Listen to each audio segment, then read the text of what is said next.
aku yakin Indonesia habis ini bakal digelontorkan duit yang banyak sekali. Tadi dibilang ada tuntutan kan 17 plus 8 kan. Siapa mau ngapalin 17 poin plus 8 poin? Gila, nggak gitu caranya. Namanya adalah Bandara Kertajati yang ada di Jawa Barat. Apa hubungannya itu? Duit berapa triliun untuk membangun itu? Produktif nggak? Terus kita tengok lagi ada namanya IKN. Dulu pernah ada orang bilang di kantong kiri saya ada 11.000 triliun. Siapa itu? Aku nggak tahu. Coba kita nanti mintain, mana yang 11.000 triliun, bayarin dong utang.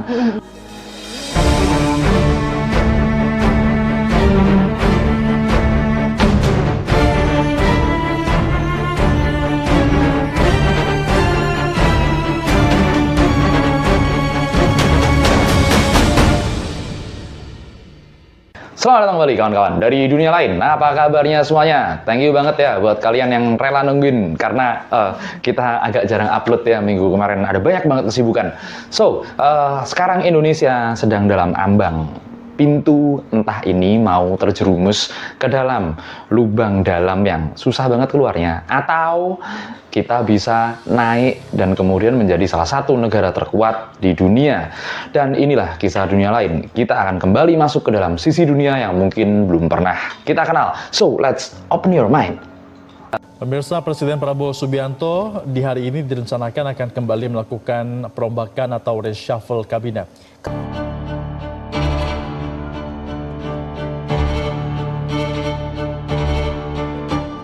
Bentar, minta ini. Oke. Ini buat nyatet poin-poin. Sekarang kita mau bahas tentang sesuatu yang penting banget kan? Betul. Nah, sharing juga buat teman-teman. betul. Silakan dimulai. Nggak apa-apa. Nggak usah buru-buru, santai aja. Oke, silakan kita mulai. Oke, kemarin kan beberapa menteri itu ada yang di reshuffle ya kan? Nah, terus gimana kira-kira ramalannya untuk Indonesia nih? Apakah bisa menjadi lebih maju? Atau ya biasa-biasa aja? Yang udah-udah ya, yang udah-udah dari era reformasi.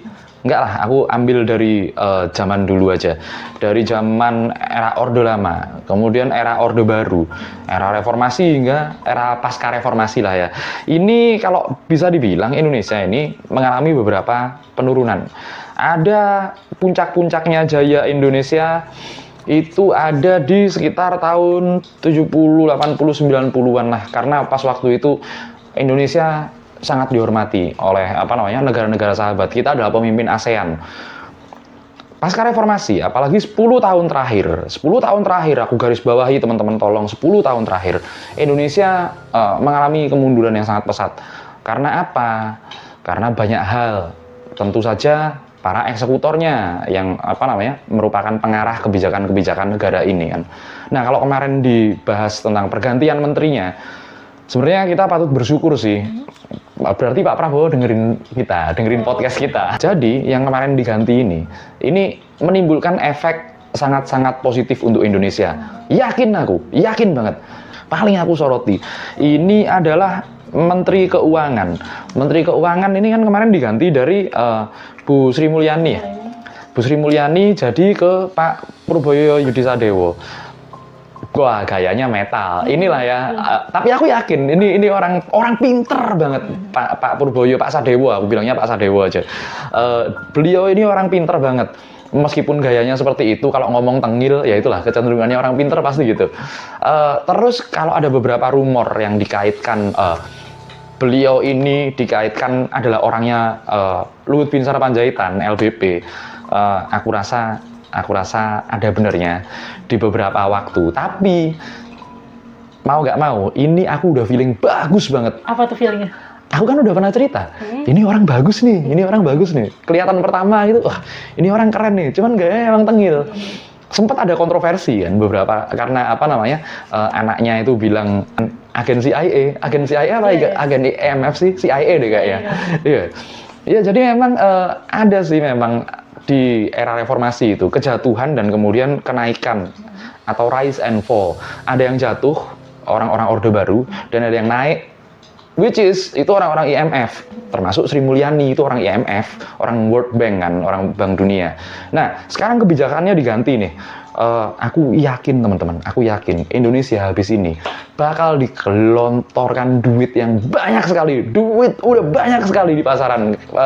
Moga-moga lah semuanya bisa pemerataan lah ya, bisa pemerataan semuanya. Itu duit apa tuh yang dimaksud? Uang rupiah, ada uang rupiah yang akan apa ya, yang akan bersirkulasi dengan baik, yang akan digelontorkan ke pasar. Jadi ekonomi itu bisa tumbuh. Kan kalau nggak salah kemarin berapa? 200 triliun ya. Gila, 200 triliun itu duit banyak loh. Tapi masih lebih banyak korupsi timah. 271 triliun. Masuk penjara belum Harvey Muiz? Harusnya udah masuk lah itu. Udah masuk kan? Kita balik lagi. Menteri yang diganti ini, yang lalu ini ada yang punya masalah, ada yang bermasalah. Contohnya yang bermasalah itu jelas Menteri Keamanan, Menko Polhukam.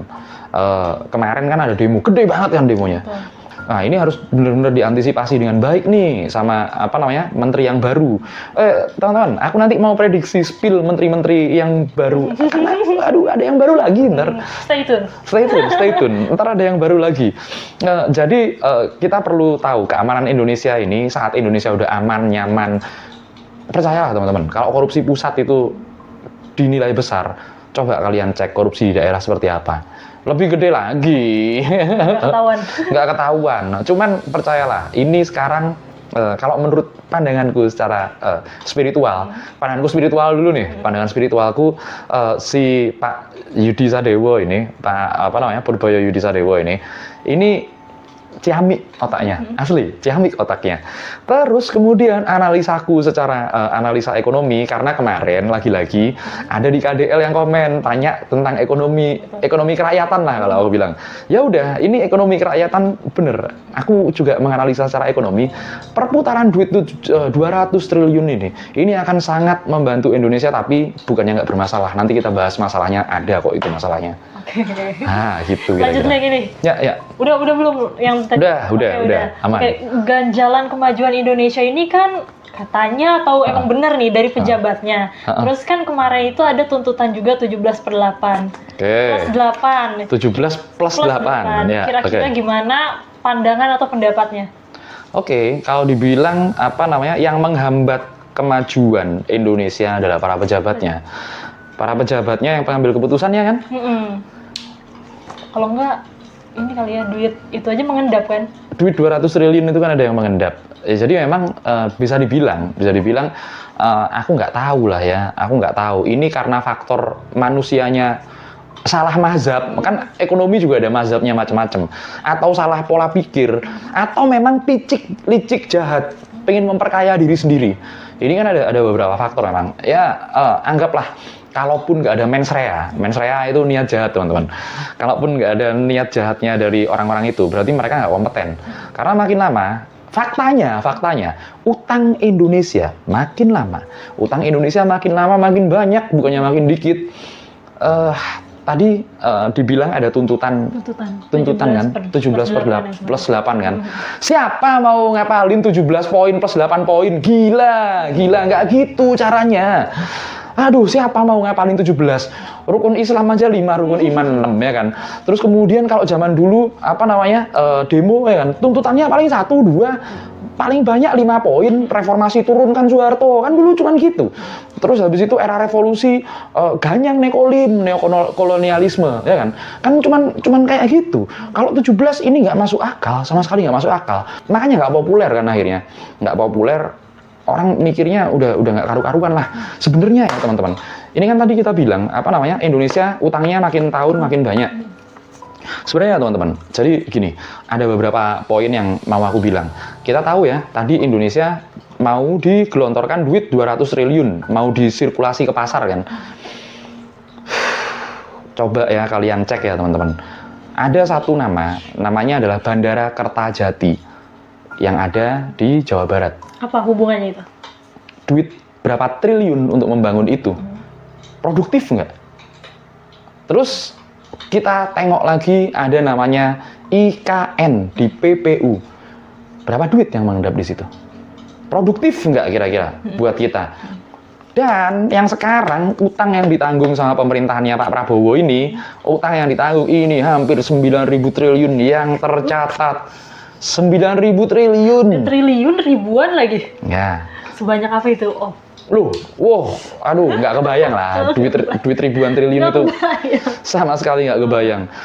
Itu kalau tuntutannya 17/8, makanya aku sambungkan kan. Kalau tuntutannya 17/8, tolong teman-teman, kalian ingat-ingat, kalau ada impact kerusakan Indonesia di masa sekarang dengan utang yang menggunung, kita bakalan bahas lebih dalam, utang yang menggunung itu ya, itu berarti apa? Berarti Prabowo baru memerintah berapa lama sih? Iya. Setahun, belum dapat kan dilantiknya Oktober, pemerintahan November, ya dari siapa coba aku nggak tahu sih dari siapa, coba kalian jawab teman-teman. Analisa teman-teman semua di sini gimana, komen di bawah. Iya. Siapa tahu analisanya sama nih sama dukun kita satu ini. Iya ya, aku jadi dukun ekonomi sebentar lah. Kemudian ada satu lagi, tahu bus nggak, kereta cepat itu loh. Kereta cepat itu loh. Cek teman-teman, kereta cepat itu sebenarnya kalau dihitung secara nilai ekonomi, apakah menguntungkan untuk Indonesia? Apakah malah bikin pikiran? Apakah bikin nambah-nambahin utang? Karena dulunya mau diambil sama Jepang kan proyek ini. Betul. Nilainya lebih kecil loh dari yang sekarang, tapi aduh, aku nggak paham lah ini keputusannya siapa, aku nggak paham lah ya. Yang notabene balik modalnya perlu berapa puluh tahun infrastruktur seperti itu. Betul. Nggak ngebangun yang namanya jiwa manusia, ngerusak dengan pemberian, makanya digelontorkan 200 triliun itu bedanya apa? 200 triliun itu digelontorkan ke sektor perbankan, which is orang pasti bertanggung jawab, bukan BLT. BLT kan bantuan, dikasih bantuan, dipakai apa sama orang-orang kebanyakan? Pakai judol ya, anjir, dipakai judol kebanyakan. Karena aku tahu sendiri lah ya, beberapa orang yang judi mau aku laporin nggak tega, ya kan. Tapi ya itu, kembali lagi, tak buang kertasnya, sorry, tak buang kertasnya, nggak apa-apa lah. Nah, jadi kembali lagi ya, uang-uang yang mengendap, utang-utang yang makin lama makin besar ini. Dulu ada orang yang bilang, kan utangnya Indonesia sekarang hampir mendekati 9.000 triliun ya. Aduh. Ngeri kan? Ngeri, bener-bener ngeri. Dulu pernah ada orang bilang, di kantong kiri saya ada 11.000 triliun. Siapa itu? Aku nggak tahu. Nggak tahu ya? Nggak. Nanti kita kasih videonya. Ada sudah data di kantongan saya. Data di Kementerian Keuangan ada. Di situ dihitung ada 11.000 triliun yang disimpan di luar. Di kantong saya beda lagi, lebih banyak. Kita nanti mintain, mana yang 11.000 triliun, bayarin dong utang. Wah, aduh, aku kalau Masih kembalian 3.000 tuh. Iya. Masih kembalian 3.000 tuh. Masih bisa dipakai banyak hal lah. Ya makanya sektor infrastruktur itu yang dibangun itu harusnya membangun manusianya. Ketertinggalan kita atas Vietnam, ini jelas-jelas ya Allah ya Robbi. Azab apa yang kau berikan kepada Indonesia ya Allah ya Robbi. Sama Vietnam aja kalah loh. Kita sama Vietnam, sama Thailand, jangankan seperti itu, sama Filipina, kita mulai tertinggal dari sektor pendidikan. Apalagi dulu Malaysia, Singapura itu import guru dari Indonesia. Guru-guru kita ngajar ke sana. Sekarang, Masya Allah, ada yang kuliah, yang katanya ngaku sekolah di Singapura, ternyata ijazahnya palsu lagi katanya. Lagi rame lagi itu. Mau kita bahas nggak sih? Iya makanya, itulah makanya. Jadi kita ini sedang posisinya tertinggal. Mau nggak mau, ini makanya aku bilang tadi di awal, kalau ini benar-benar bisa lolos, Indonesia bisa bagus, benar-benar bagus. Benar-benar bagus. Kalau nggak bagus, ya udah selesai sudah. 2030 seperti buku Ghost Fleet itu. Kira-kira nih, kalau misalnya udah ada kemunduran, tadi kan dibilang di awal tuh 10 tahun. 10 tahun terakhir. Kan, 10 yeah. tahun terakhir. Sedangkan Pak Prabowo ini kan baru menjabat kurang lebih belum mau lama setahun lah ya. Kira-kira kalau kayak gini sebenarnya pengacaunya siapa sih? Yang ngacau Indonesia. Yang ngacau Indonesia itu orang-orang yang memperkaya diri sendiri jelas. Namanya koruptor ya kan. Jadi gini, negara dan pemerintahan ini kan berbeda ya. Negara itu adalah negara. Pemerintahan itu yang mengambil kebijakan. Nah, di satu sisi itu dibalik. Di satu sisi itu dibalik, makanya teman-teman, nanti kawan-kawan kita belajar pola pemerintahan kerajaan-kerajaan Nusantara yang bisa sampai mendunia, yang bisa jadi kerajaan besar. Kita belajar dari pola pemerintahannya aja seperti itu.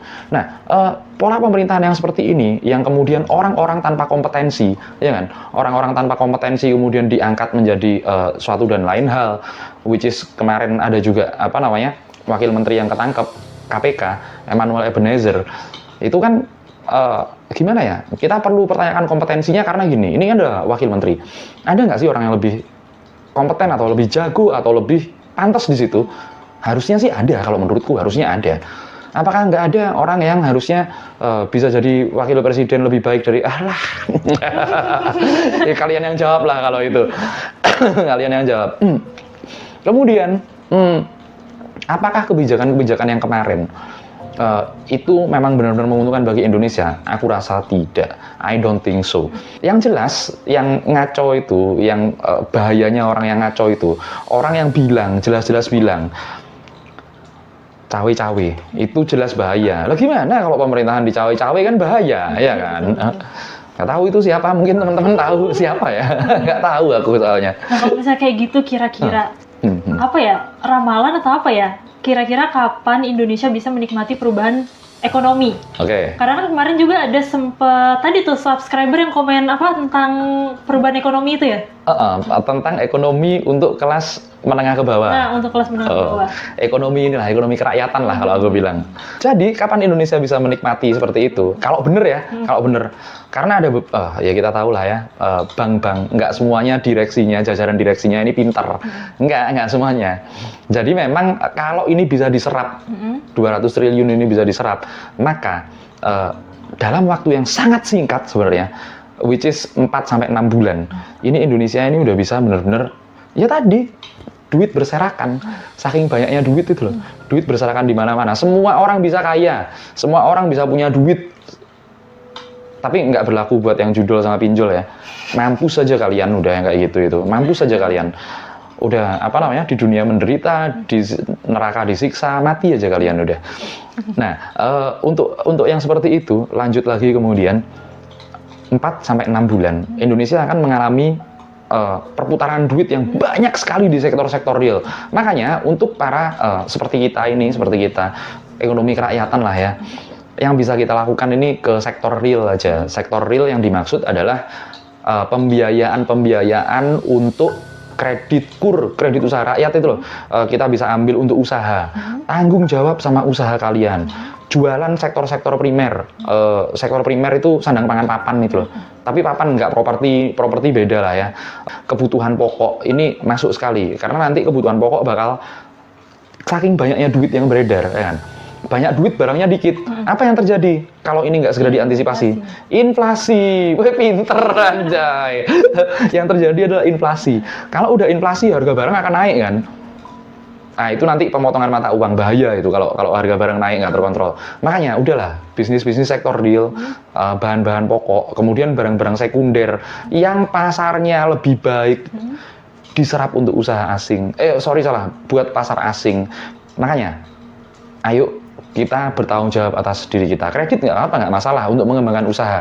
Habis ini pasti keren. Udah itu aja. Ini kan kalau misalnya itu berjalan dengan baik ya.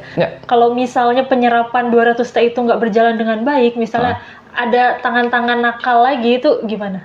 Ya, let's say duit-duit itu macet di korupsi, ya kan? Nggak sampai 2030 kelar Indonesia. Makanya sekali lagi orang-orang yang hobi-hobi flexing, ya kan, orang-orang yang hobi-hobi flexing kemudian hobi-hobi ambil uang rakyat itu loh. Pertama, orang yang hobi flexing itu nggak punya rasa empati. Yang kedua, orang yang ngambil duitnya rakyat, ya udahlah, nggak usah diem lah. Kita harus mulai bergerak, ya kan? Ini pergerakanku ngomong dengan hal seperti ini supaya apa? Supaya mendorong orang-orang yang ada di atas itu membuat kebijakan tentang contohnya perampasan aset. Rampas asetnya balikin ke negara. Biar apa?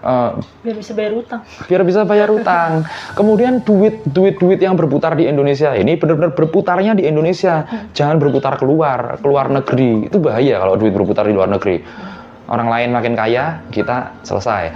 Satu lagi, perang dagang yang digembar-gemborkan perang dagang itu loh. Amerika pasang pajak, kemudian Cina pasang pajak segala macam. Perang dagang Amerika sama Cina, jangan mau dibohongin. Kalian cek semuanya barang-barang brandnya Amerika, made in-nya mana? Made in Cina, anjir. Made in China, iPhone made in China, apa aja sekarang made in bener. China. Ya makanya perang dagang itu Lebih murah lagi. lebih murah, jauh lebih murah. Oh iya, di e-commerce juga semua reseller dari Cina Ya. yang nge-spill itu. Betul, karena memang mau memangkas ongkos produksi kan. Nah inilah juga Menko Polhukam politik keamanannya makanya diganti. Karena apa? Biar orang-orang bisa investasi di Indonesia. Tahu nggak kalian teman-teman? Pabrik-pabrik, kemudian industri-industri itu semuanya sekarang pindah ke Vietnam karena lebih terjamin keamanan dan kenyamanannya dan tenaga kerjanya di sana nggak di demo lah ya. Seperti itu. Makanya lah, ayo kita bareng-bareng. Aku sekarang lagi happy nih. Ini kabar gembira buat Indonesia ini. Ya Kabar gitu gembira sih. Nah tadi kan ada dua kemungkinan nih dari si penyerapan dana 200 itu. Kalau kemungkinan bagusnya 4-6 bulan itu Indonesia bisa oke. Tapi kalau misalnya penyerapan yang nggak berjalan dengan baik, kan bisa kelar nih. Iya. Menurut pandangan spiritual Anda, kira-kira seperti apa? Oke, menurut pandanganku, saat Pak Prabowo tercerahkan, teriluminati, terbuka matanya untuk melihat kenyataan yang ada di sini, yang jelas bakalan ada banyak gangguan. Dan gangguan dari siapa? Ya gangguan dari orang yang cawe-cawe, ya kan? Ya yang cawe-cawe apa gitu, kemudian dikacau, cawe-cawe apa, kemudian dikacau. Itu kita ini bersama lah. Kan aku ini bukan pendukungnya Pak Prabowo ya aslinya ya, bukan sama sekali bukan. Dulu kan kita kampanye tiga-tiganya semua kita kampanyein kan. Karena aku mau Indonesia ini dapat orang yang terbaik ya kan. Ya udahlah ya. Setiap orang pasti mau yang terbaik. Pasti mau yang terbaik. Ya udahlah ya. Sekarang adanya ini nih Pak Prabowo. Ya kita dukung. Kita dukung. Sekarang aku pendukungnya Pak Prabowo. Sekarang aku pendukungnya Prabowo. Untuk apa ya? Untuk ibaratnya untuk biar Indonesia ini bagus dalam konteks itu aja. Mungkin kalian juga ada yang sekarang ini mendukung Prabowo lah ya. Tapi aku nggak dukung Gibran. Udah titik di situ. Nggak tahu kalau kalian. Titik. Langsung to the point ya. Langsung to the point. Nah, aku di situ. Aku langsung titik di situ. Nggak aku dukung. Di mana-mana Wapres itu serep kok. Wapres mana dari cuman Muhammad Hatta, dan itu pun akhirnya berselisih kan sama Bung Karno. Terus setelah itu siapa? Wapres yang pencitraannya terbanyak. Siapa? Ya Gibran sekarang. Ojol ditemuin, orang demo ketemu sama menteri, ya kan? Ya kayak gitu memang. Nah, terus mau gimana? Aku sih itu pendapatku. Kalian nggak suka nggak apa kok. Ini pendapat pribadiku. Cuman itu aja sih. Menarik. Kita bahas itu kali ya, seru ya. Boleh, Karena boleh. kan bapaknya terseret kasus itu, anaknya juga terseret kasus. Apa ijazah ta? Iya. Kok bisa ini loh? Lah iya. Kok bisa kayak gitu? Kalau katanya Pak Jokowi ya kan, ijazah saya dipermasalahkan, ijazahnya Gibran dipermasalahkan, ijazahnya Jan Etes nanti jangan-jangan dipermasalahkan, ya kan? Udah kalau palsu ya dipermasalahkan, kalau asli ya enggak, gitu kan? Tapi aku nggak tahu sih asli apa palsu, orang ada urusan hukumnya kan itu. Terakhir pertanyaan aku, coba ramalin kira-kira ini kan kemarin udah ada reshuffle. Ya. Kira-kira kedepannya akan ada pergantian lagi kah? Atau yang di reshuffle ini udah bisa ya membuat Indonesia lebih maju? Oke. Siapa orangnya kalau misalnya mau ada pergantian lagi? Orangnya ya udah. Ini bukan bocoran teman-teman. Ini lagi-lagi bukan bocoran secara politis. Aku nggak ada akses. Tenang aja teman-teman. Aku nggak ada akses. Tapi ini pandanganku ya. Pandanganku secara hatiku dan secara spiritual. Ada reshuffle lagi. Karena ada posisi menteri yang masih ad interim atau masih pejabat sementara, ya kan. Nah, ini aku spill aja lah ya nama-namanya ya, yang Boleh. calon bursa masuk menurut pandanganku. Gayanya peramal yang satu itu loh, yang ngeramal. Kan ada peramal yang ngeramal gitu. Ngomong kayak putih. Enggak. Yang rame di info temen itu loh. Aku bisa kalau cuman kayak gitu doang, nggak perlu kayak gituan. Satu Pak Bambang. Pak Bambang. Iya. Sorry, salah. Pak Bambang, maaf Pak Bambang. Satu, Pak Gatot Nurmantio, sangat calon kuat. Kemarin ada salah satu inisial aku sebut ya, inisial. Satunya inisial RH kemarin, ditawarin sebenarnya. Cuman nggak mau, beliaunya masih nggak mau. Kenapa nggak mau? Orang Terus bebas bakal itu. mau nggak nanti? Itu orang bebas itu. Kalau seumpamanya ada perubahan signifikan, akhirnya ya pasti nanti Bung RH mau itu. Bung RH pasti mau kok kalau ada perubahan signifikan. Terus kemudian tadi Pak Gatot Nurmantio, kemudian ini yang masuk bursa lagi ya, Mahfud MD. Oh, Sebenarnya Mahfud MD juga ada peluang untuk masuk ke situ.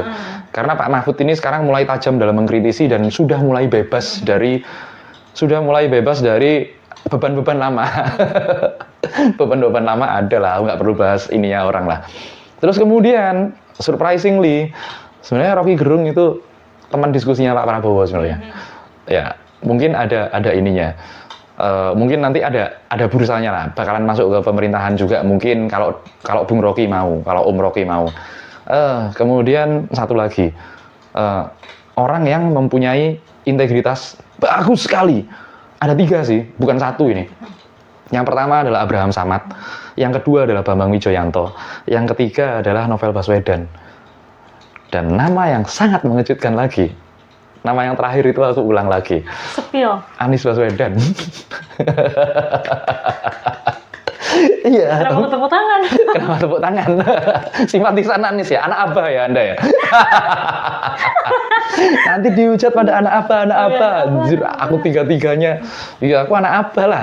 Memangnya anaknya paman. Gila kalau anaknya paman ya, anak abah. Itu Anies Baswedan kita tunggu aja lah ya. Tapi itu ramalanku. Aku ngomong ramalan aja lah. Ramalan sih, Kak. Kesimpulannya dari perbincangan kita hari ini. Kesimpulannya dari perbincangan kita hari ini simple. Kalau ada yang mau ngacak-ngacak Indonesia sekarang, kita kompak ya. Jangan mau dikotak-kotakkan sama yang dulu pernah pakai baju kotak-kotak buat subliminal message. Jangan mau dikotak-kotakkan. Kita bersatu hajar yang mau ngacak-ngacak Indonesia. Gimana cara menghajarnya? Hajar dengan pemikiran kalian, hajar dengan suara kalian. Karena memang, yang kemarin aku nggak mau ya. Kalau Indonesia dinepalkan atau Indonesia diperanciskan segala macam, itu nggak, bukan nilai kita sih sebenarnya. Kalau kita hidup di zaman kerajaan bisa lah kayak gitu. Kalau sekarang jangan terlalu banyak nilai-nilai yang kita langgar. Karena itu tadi 17/8 itu tadi, itu nggak masuk akal. Udahlah nggak masuk akal. Mendingan kita pakai Piagam Madinah kalau mau seperti itu. Penasaran tuh nasibnya gimana ya 17/8 itu? Udah nggak ada suaranya sampai sekarang, makanya lah jangan banyak-banyak, jangan banyak-banyak. Aduh, kayak nggak pernah demo aja. Ya udah cukup. Udah. Cukup sih perbincangan kita hari ini. Oke. Mungkin teman-teman bisa tulis komen di bawah kalian tuh setuju atau enggak tentang reshuffle Jilid kedua. Oh iya, jilid pertama. Yang oke. pertama dulu kalian udah setuju atau enggak, terus kalau misalnya nggak setuju, kira-kira siapa yang kalian pilih atau kalian dukung? Betul. Boleh itu kalau usul-usul menteri. Aku yakin ya, didengerin kok channel ini. Tenang aja, aku yakin ini. Udah, oke. Ya udah, sampai di sini dulu video kali ini. Kalian tinggalkan komentar-komentar yang kita bahas ya. Sampai jumpa lagi kawan-kawan dari dunia lain. Anjir, jadi dukun ekonomi. Dukun politik ekonomi Ki Hajar Dewantoro. Udah kita